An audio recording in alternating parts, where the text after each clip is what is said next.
Hello student, this is Shubham Poddar, your mathematics teacher.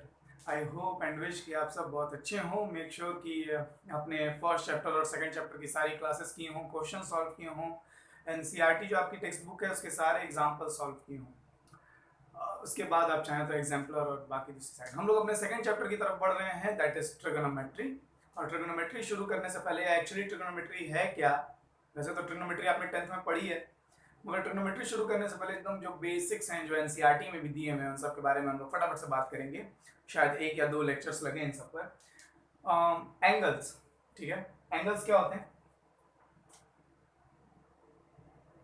अगर आपके पास कोई रे है, इसको इनिशियल रे कहते हैं, और ये रे, ठीक है, आपको मालूम है ना कि रे में एक सोर्स पॉइंट होता है और एक पॉइंट ऐसा, एक एंड सोर्स एंड कहते हैं और दूसरा एंड जो होता है वो इनफाइनाइटली इनफाइनाइट डायरेक्शन तक, सेम डायरेक्शन में इनफाइनाइटली बढ़ता चला जाता है, कहीं रुकता नहीं, इसीलिए हम लोग यहाँ एरो बना देते हैं, है ना।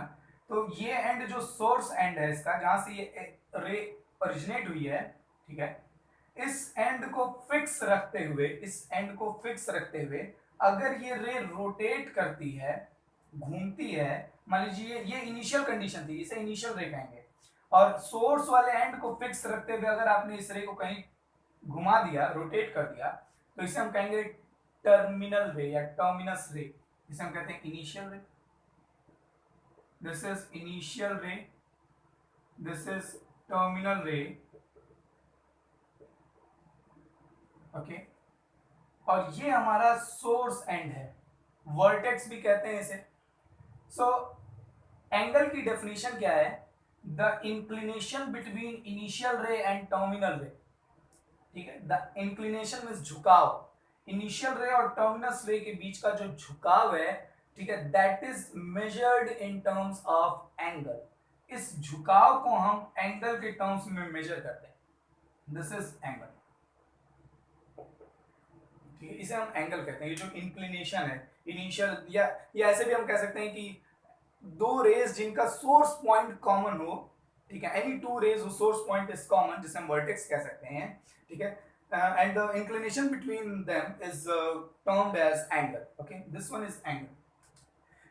यहां पर एक बात और समझ लेने लायक है कि मैथमेटिक्स में, सिर्फ ट्रिग्नोमेट्री में नहीं, मैथ्स में हमेशा डायरेक्शन को एंटी क्लॉकवाइज कंसीडर किया जाता है। एंटी क्लॉकवाइज डायरेक्शन हम पॉजिटिव मानते हैं। एंटी क्लॉकवाइज मतलब जिस डायरेक्शन में घड़ी चल रही होती है उसे हम क्लॉकवाइज कहते हैं। घड़ी ऐसे चलती है, ये क्लॉकवाइज डायरेक्शन है। और एंटी क्लॉकवाइज डायरेक्शन मतलब जो वॉच मोशन है, जो घड़ी का मोशन है, उसकी डायरेक्शन के अपोजिट, एंटी क्लॉकवाइज, ऐसे। तो मैथमेटिक्स में एंटी क्लॉकवाइज डायरेक्शन को हमेशा पॉजिटिव कंसीडर किया जाता है, इसीलिए जो भी एंगल्स एंटी क्लॉकवाइज डायरेक्शन में मेजर किए जाएंगे उनको हम पॉजिटिवली कंसीडर करेंगे। जैसे ये इनिशियल रे है और ये इनिशियल रे यहां से यहां आई है, ये इनिशियल रे और यहां से ये यहां टर्मिनेट हुई है, तो आप देखिए जो रोटेशन है वो क्लॉकवाइज हुआ या एंटी क्लॉकवाइज है? इनिशियल रे ऐसे घूमी है इधर की तरफ, तो ये जो डायरेक्शन है ये एंटी क्लॉकवाइज है, इसलिए ये एंगल हमारा पॉजिटिव होगा। अगर आपके पास कोई इनिशियल रे हो और ये टर्मिनल रे हो, ये इनिशियल रे हो और ये टर्मिनल रे हो, ये दिख रहा है? हाँ हाँ, दिख रहा है। अगर ये इनिशियल रे हो और ये टर्मिनल रे हो,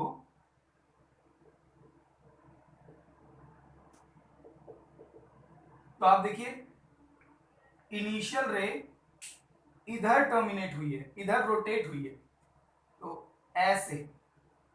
अब देखिए ये डायरेक्शन कौन सी है? ये डायरेक्शन तो क्लॉकवाइज हो गई, है ना। और क्लॉकवाइज डायरेक्शन में ये भी एंगल ही है, लेकिन इसको हम नेगेटिव एंगल कहेंगे। ये नेगेटिव एंगल है और ये पॉजिटिव एंगल है, तो सिंपल सी चीज है, ठीक है।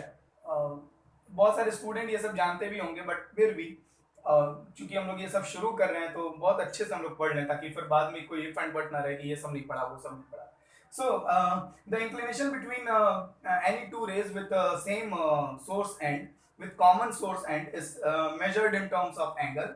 Angle may be positive, may be negative, may be zero, zero भी हो सकता है angle, ठीक है। Angle is said to be positive if it is measured in direction in anti-clockwise direction, and angle is said to be negative if it is measured in clockwise direction.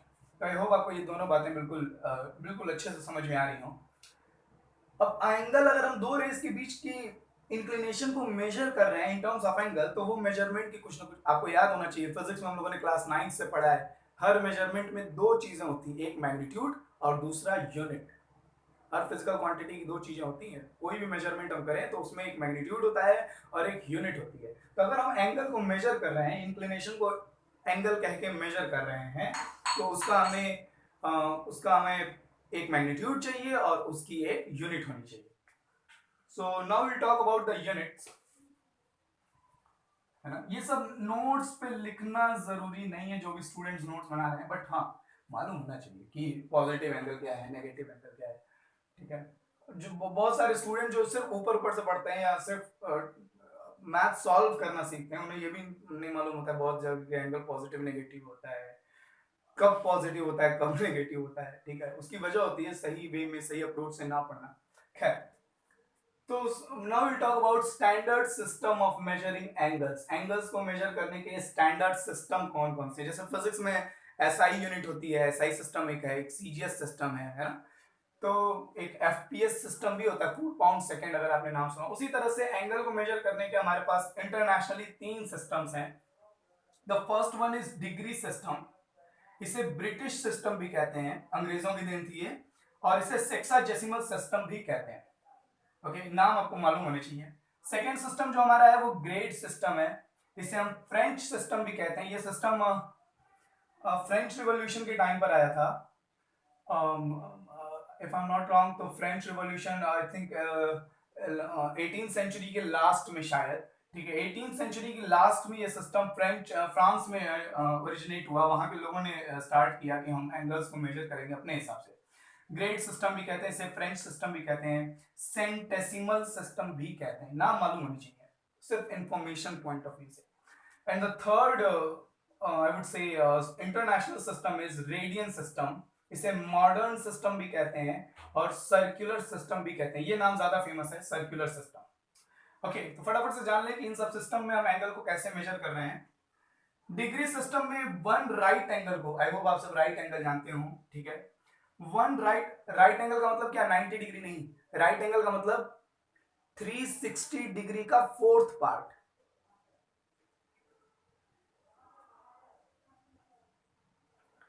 अच्छा चलो ठीक है, let me tell you an interesting story. आप लोगों ने कभी सोचा है कि क्यों एक फुल रोटेशन को 360 डिग्री कहा गया? राइट एंगल को हम 90 डिग्री कह देते हैं, स्ट्रेट एंगल को हम 180 डिग्री कह देते हैं, क्यों? एक्चुअली मेन पॉइंट ये है कि हम फुल रोटेशन को 360 डिग्री कहते हैं, इसलिए हम हाफ रोटेशन को 180 डिग्री कहते हैं, और इसलिए हम क्वार्टर रोटेशन को 90 डिग्री कहते हैं। बट द क्वेश्चन इज कि हम फुल रोटेशन को 360 डिग्री कहते क्यों? जरा 2 मिनट सोचिए, टाइम लीजिए, वीडियो पॉज कीजिए, अगर आपके पास कोई लॉजिकल रीजन हो, कोई रीजनेबल बात हो, या कोई हिस्ट्री हो इसके पीछे की, ठीक है। अगर आप जानते हैं तो प्लीज मुझे कमेंट करके बताइए। और इसके पीछे बड़ी इंटरेस्टिंग स्टोरी है।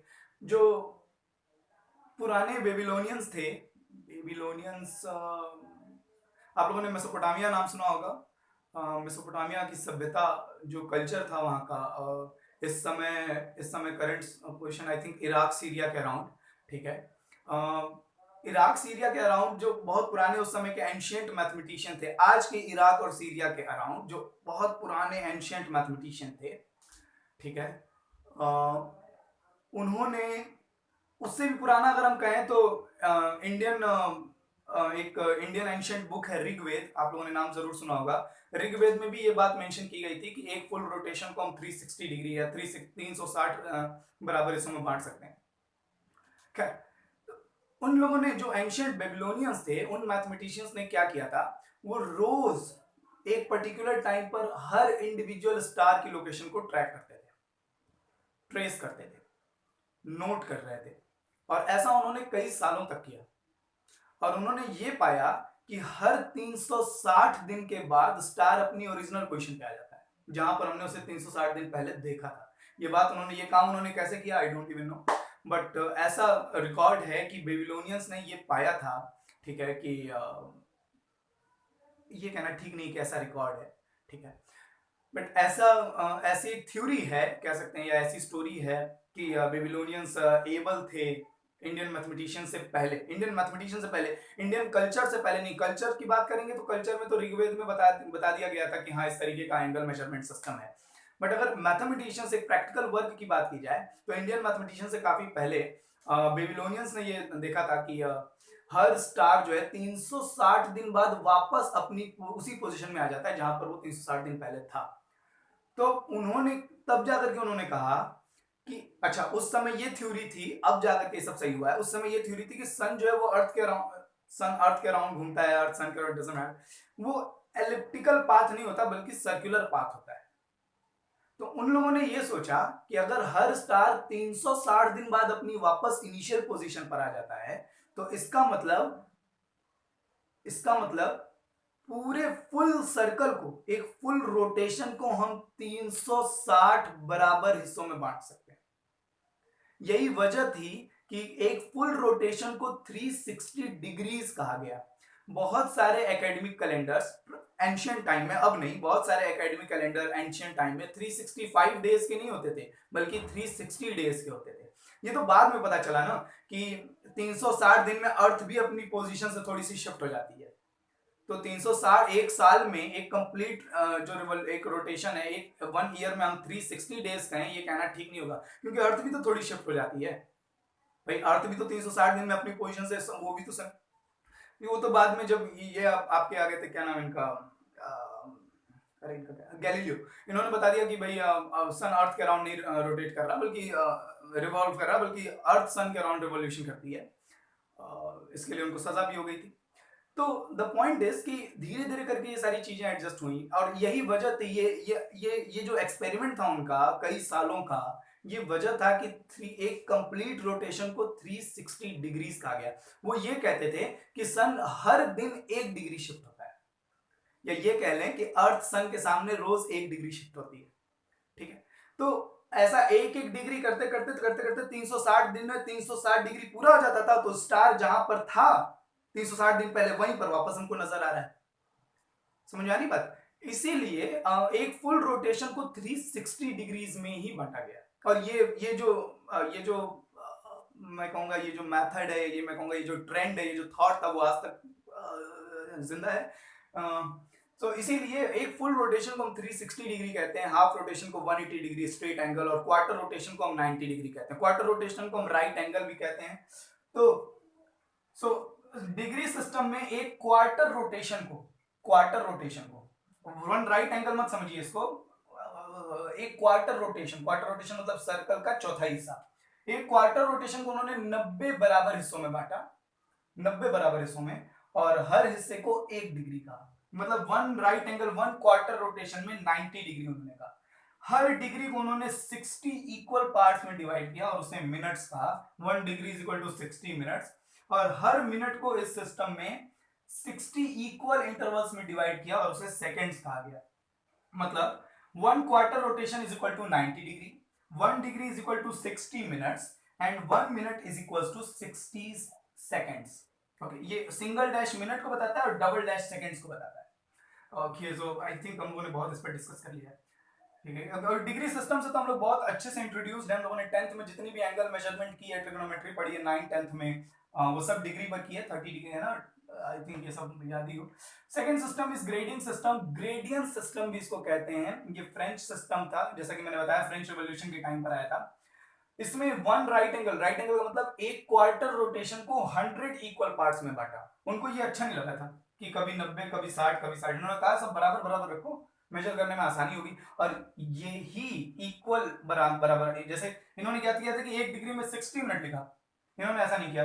इन्होंने कहा एक quarter rotation is equal to 100 grades. ये जो जी ऊपर लिखा हुआ है इसका मतलब ग्रेड्स, 100 ग्रेड्स, ये पावर नहीं। 1 ग्रेड को इन्होंने 100 इक्वल डिवीजन में डिवाइड किया, 100 मिनट कहा, और 1 मिनट को इन्होंने 100 सेकंड्स में डिवाइड किया, 100 इक्वल डिवीजन में डिवाइड किया, उसे सेकंड्स कहा। ओके, तो और यही एडवांटेज है इस सिस्टम का, क्योंकि इसमें जो कन्वर्जन है ना वो थोड़ा आसान होता है एज कंपेयर टू दिस। मगर ये चला नहीं, इसकी कुछ डिसएडवांटेजेस भी हैं, बट उसकी हम बात नहीं कर रहे हैं। नहीं चल रहा मतलब नहीं चल रहा, बात खत्म होगी। So one quarter grading system में, फ्रेंच सिस्टम में या सेंटेसिमल सिस्टम में एक क्वार्टर रोटेशन को 100 इक्वल डिवीजन में डिवाइड किया गया, जिसे हम 1 ग्रेड कहते हैं। 1 grade is equal to 1 grade was further divided into 100 sub division, that is called minutes, and 1 minute was further divided into 100 sub division, that is called seconds. अब आ जाते हैं मॉडर्न सिस्टम की तरफ, दैट इज रेडियन सिस्टम और circular system भी इसे कहते हैं। इसे सर्कुलर सिस्टम क्यों कह रहे हैं, मॉडर्न सिस्टम क्यों, आजकल के मैथमेटिशियन इस सिस्टम को अडॉप्ट कर रखे हैं, ये सब हम लोग डिस्कस करेंगे बहुत डिटेल में। फिलहाल के लिए रेडियन सिस्टम में वन फुल रोटेशन बोले तो 360 डिग्री, वन फुल रोटेशन को 2 पाई, ये जो सी लिखा हुआ है ना, इसे रेडियन पढ़ते हैं, देख लो यार, 2 पाई, ये पाई वही है इरेशनल नंबर, ऊपर या तो आप आर ए डी लिख लीजिए रेडियन, या तो आप सिर्फ एक स्मॉल सी बना दीजिए। जब हम लोग प्रॉपर ट्रिग्नोमेट्री लगाएंगे तो हम लोग जनरली इस साइन को ओमिट कर देते हैं, हटा देते हैं, नहीं लिखते। ये वेल एक्सेप्टेबल होता है, हम लोग फैमिलियर हो जाते हैं कि भाई वो रेडियन में ही है तो क्या बार बार लिखना। बट रेडियन सिस्टम में वन फुल रोटेशन को 2 पाई रेडियन कहा गया कि भाई हम इसे 2 पाई रेडियन, और पाई की वैल्यू क्या होती है 3.1415 है ना, 6 ऐसे करके। ये non terminating non repeating decimal है, आपको मालूम होना चाहिए, इररेशनल नंबर है। सो 2 का इसमें मल्टीप्लाई करने पर वन फुल रोटेशन को, एक सर्कल के एक फुल रोटेशन को जिसको 360 डिग्री भी कहते हैं, उसे इन्होंने 2 पाई रेडियन कहा। क्यों कहा, इसका बेस क्या है, इसका इनिशिएटिव क्या है, इसका अप्रोच क्या है, क्यों ये सिस्टम इवॉल्व हुआ, इसके एडवांटेजेस क्या हैं, हम क्यों डिग्री सिस्टम छोड़ रहे हैं, हम क्यों इसे मॉडर्न सिस्टम क्यों इसे अपना रहे हैं, ये सारी बातें सर्कुलर सिस्टम में बहुत डिटेल में हम डिस्कस करेंगे नेक्स्ट क्लास में, क्योंकि ये थोड़ा सा लेंदी है, आधा आधा पढ़ाना ठीक नहीं है। सो आई होप आपको ये सारी बातें समझ में आई हो कि जो स्टैंडर्ड सिस्टम है एंगल मेजरमेंट का वो क्या है। ये आप स्क्रीनशॉट ले लीजिएगा, ये आपकी नोटबुक पे रहना चाहिए जो भी स्टूडेंट्स नोट्स बना रहे हैं। सो नेक्स्ट क्लास में हम लोग सर्कुलर सिस्टम को बहुत डिटेल में डिस्कस करेंगे। चंद्रा पब्लिक स्कूल मऊ के सारे स्टूडेंट्स गूगल क्लासरूम ऐप पर अपना रिस्पॉन्स जरूर दिया कीजिए, ये मेरे लिए बहुत जरूरी है। मुझे आइडिया लगता है कि कितनी बेटर कोऑर्डिनेशन बन पा रही है स्टूडेंट्स के साथ। अगर आपको कहीं कोई बात नहीं समझ में आई हो, या कहीं किसी तरह का फ्लॉ, मिसकंसेप्शन या कोई इफ एंड बट नजर आ रहा हो, प्लीज कमेंट करके बताइए। नेक्स्ट क्लास में हम लोग आगे बात करेंगे। खूब खुश रहिए, खूब मेहनत कीजिए। Bye bye.